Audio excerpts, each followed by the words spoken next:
An Archaeodeath Publication Review. Greetings Archaeodeathlings, and welcome to yet another video exploring the world of archaeology, death and memory on Archaeodeath. And in this video I wish to take you on a little exploration of a recent publication of mine, Dr. Caroline Pudney, and former University of Chester student Afnan Ezeldin, called Public Archaeology: Arts of Engagement. Now, as I've been involved in facilitating students at the University of Chester in their final year single honours archaeology degrees, organising a public conference at the Grosvenor Museum. And from 2016 we've organised these events as open, free for everyone to visit and to learn about a theme in the relationship of archaeology with contemporary society. The first conference in 2016 was called Dead Relevant and looked at the public archaeology of death and led to a book edited by myself with two students and with a range of students, heritage professionals and archaeologists as contributors, called The Public Archaeology of Death. The second conference in 2017 looked at Archaeo-Engage, archaeology strategies and fashions in which archaeologists engage and communicate with the broader public. And we took this forward, the second student conference forward, with invited participants. So we had a call for papers and we commissioned a range of additional papers, as well as including student pieces and some broader reflections and an introduction in this book. And this is the physical copy of the book, Public Archaeology: Arts of Engagement. There you are on the cover, edited by myself and Caroline and Afnan. And we selected for the front cover one of the images from within the book, from the article by Caroline on her work with young offenders in a South Wales prison to get them engaged with archaeological heritage and themes. And so that's a photograph, well, an image, a photograph of a camera taking a video or an image of the young offenders doing a mural featuring, I think, Pentre Ifan, the Neolithic monument in Pembrokeshire. So the cover really sort of tells a story in itself, because as the book evolved, the engagements that the book ended up looking at tended almost exclusively or primarily to be about artistic art engagements with archaeology. And while there are some straight up papers on community archaeology and community engagement, it was through creative practices particularly that many of the chapters focused on.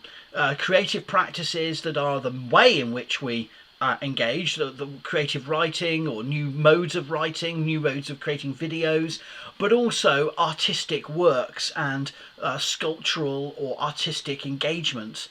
And also, in many ways, also looking at ancient art as a medium of engaging people in archaeological research. So in all those different fashions, art as a medium, art as a mechanism, in other words, of engagement, art as a creative enterprise, and art from the past, from the human past, be it graffiti or rock art. These chapters explore the relationships between art and archaeology, in taking archaeology and archaeological concepts, ideas, research, investigations into the broader contemporary society. So we're very proud of this collection because the theme itself is original. The fact it involves students and heritage professionals and archaeologists all ganging up together to produce something distinctive, but almost every chapter breaks new ground. The other reason I'm very proud of it is that this book, Public Archaeology of Arts of Engagement, came out only 12 months ago. It came out in a format that involved a lot of work by myself and a lot of work by my co-editors, but meant that because we did all of the editing process, the copy editing, the typesetting, and we were able to produce a book without a major cost, without any cost to the University of Chester, to our own funds, which we had none, but also we were able to do so with at a in a format that allowed you to buy it as a standard hardback book, and it is lovely as a hardback book, and a lot of the rich images can be appreciated best. But also you can download it for free from the ArchaeoPress website. So here we are, Public Archaeology, Arts of Engagement, edited by Howard Williams, Caroline Pudney and Afnan Ezeldin, and there's the details. 2019, it came out in December 2019, from a 5th of April 2017 conference, and you can say there's a little button saying download the PDF here, and from there you can actually download the entire book, as well as you can buy it for £58, which for its size is really good value for money. At 269 pages, this is pretty hefty, but also it's packed full of colour images, and most books like this simply cannot be produced with this number of colour images, and that was absolutely integral to doing a book about art and archaeology in public engagement and community engagement, that we were able to include photographs of those community practices and those artworks in colour. We also wanted to include a lot of images of the students themselves participating in the conference to provide a framework of understanding for the book. So we're really grateful to the Access Archaeology series of ArchaeoPress. While it took us a lot of extra work to produce a high quality study by having to do all of the professional work, and I learnt how to use InDesign, Adobe InDesign, to do my the typesetting, and they're inevitably, perhaps the quality is not that of perhaps some major publishers of commercial publishers of archaeological work. Although I would also say that there are plenty of cases where there are errors in very professional commercial publications. I would say that actually the quality is really good with this book, very good indeed, and I'm very proud of it in terms of being able to have it open access, being able to have it available with all the colour, and at a reasonable for an academic book cover price if you want to buy it hard copy. £58 is a lot of money, but it's actually a lot cheaper than if this was going to be produced via another medium. It would be 120 quid for so much colour and for such a big book of over 269 pages. So it's a real steal for your money. Given its open access, you can look through it in your own time, and please do have a look through, but I'd like to now give you a little bit of a run through about what's in the book. We have a foreword by Dr. Sarah Perry, now of the Museum of London Archaeology, and she really provides a sort of a theoretical framework based on her own experiences as a sort of expert in public archaeology and heritage creative practice. She really gives us the sort of stamp of approval, which we're very proud and pleased to have as a foreword by Sarah. And she includes a very disturbing and poignant anecdote about the challenges of working with other archaeologists, as well as working with communities, and agreeing with other archaeologists how we work with communities. And I think everyone should read in and of itself. I think it's really pleased to have that forward. Then there's an introduction by myself called Introduction, Public Archaeology as Arts of Engagement, looking at how we develop strategies of creatively working in new fashions, using digital media, using the landscape, working with younger people, working with different specific community groups to creatively work in new ways into further public understanding, respect and knowledge of the human past and its meanings in the contemporary world. I then pen an overview with all the students who are involved, from Archaeo Engage to Arts of Engagement, from conference to publication, where I do a survey and include images of the students busy presenting their work and reflecting on the broader context in which their work has meaning in contemporary archaeology. So the foreword and 2 introductory chapters set the scene. We then have a big chunky 8-chapter section called The Art of Engagement, Strategies and Debates in Public Archaeology. And here we have a lot of essays by students as well as by others that provide case studies. So Sean Parry, one of the students, reflects on the benefits of archaeology and looks at the relationship between archaeology and job creation schemes, and the tradition of and the potential there is still for archaeological skills to be transferable to those who are temporarily unemployed. We have Matt Beresford, who's an established community archaeologist in the Midlands, who has a paper called Dig Society Funding Models and Sustainability in Community Archaeology. Sustainability being one of the great debates in how do we make projects and relationships with local communities sustainable, and he again looks at creative ways in which he's done that through his practice as a professional. We then have another student essay, Bethany Humphreys, looking at engage thy neighbour perspectives in community archaeology, about how we go about working in town and country with different kinds of community. And then Bryony Fisher looks at an archaeology of life on the street. One of the most intriguing and perhaps controversial areas of community archaeology has been work with, and public heritage more broadly, has been work of Rachel Kiddy, John Schofield and others, working with local community, local homeless people, and to engage them with understand their stories, but also their relationship with their landscape. And so Bryony does a review of US and UK initiatives in that regard.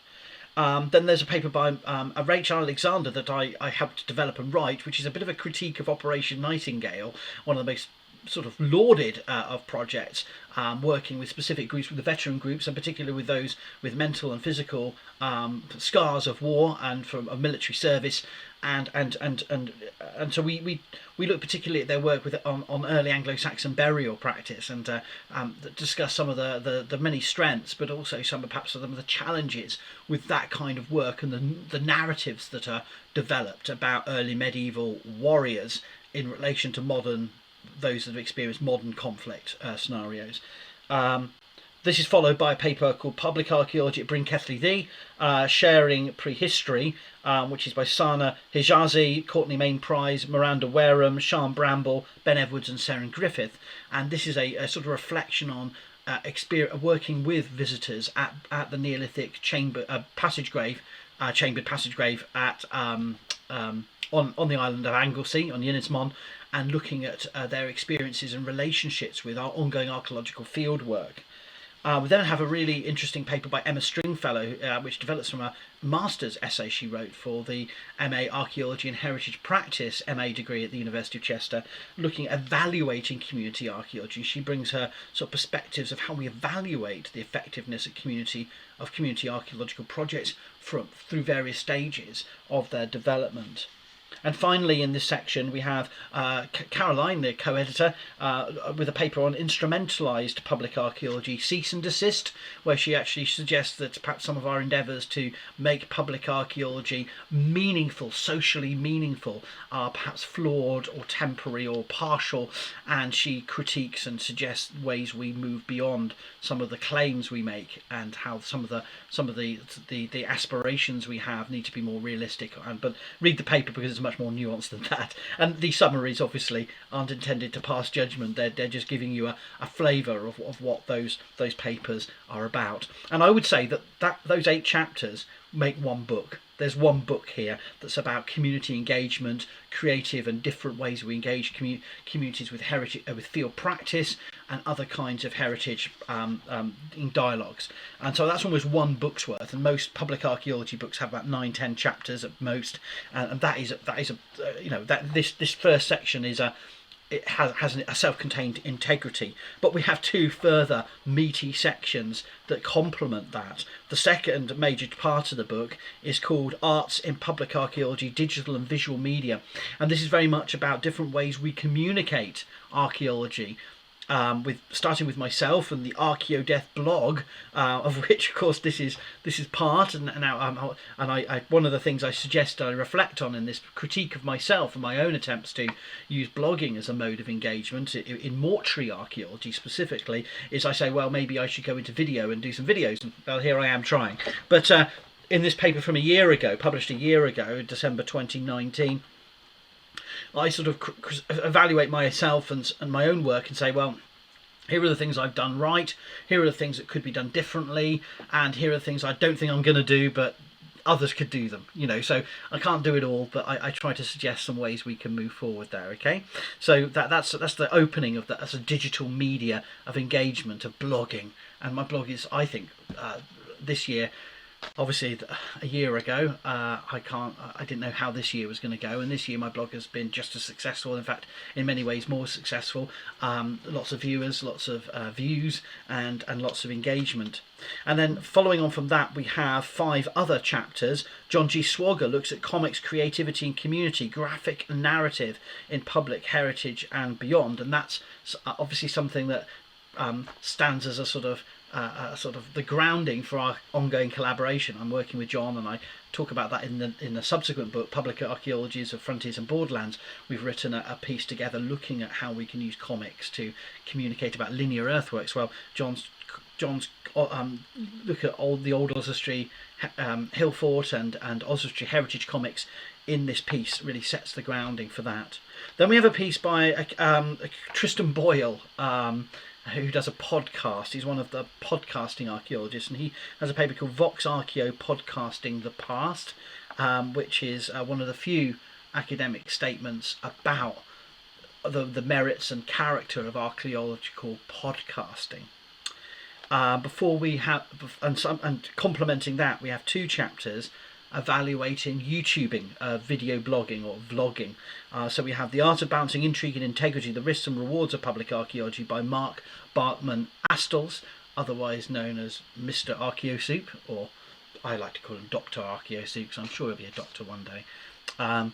And we have Dr. Chloe Duckworth, Being Shaped by Engagement, Reflections on Academic YouTubing. And Chloe is has really developed her own style and approach to YouTubing, and I think that together they give you different perspectives. Bartman Astles has been doing it for over a decade, Chloe much more recently, but both of them in different ways have a very different sort of evolving styles of using video blogging, and of course I'm very much standing on their shoulders, metaphorically, not physically. I don't want to cause them harm, but to experimenting with that in my own medium. They're much more sophisticated in what they do and the style of how they're doing video being. But I'm trying to do the same in the lockdown. That's why I've been developing this, is to really sort of try to sort of build on the things I've seen them do, and there's others I've been watching too and getting inspiration from.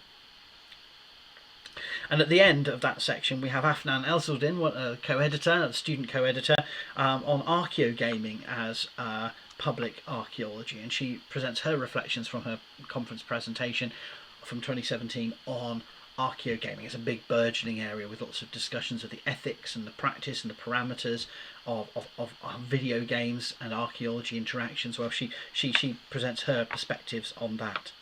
And again, almost that's another book really of really 6 really interesting and different papers.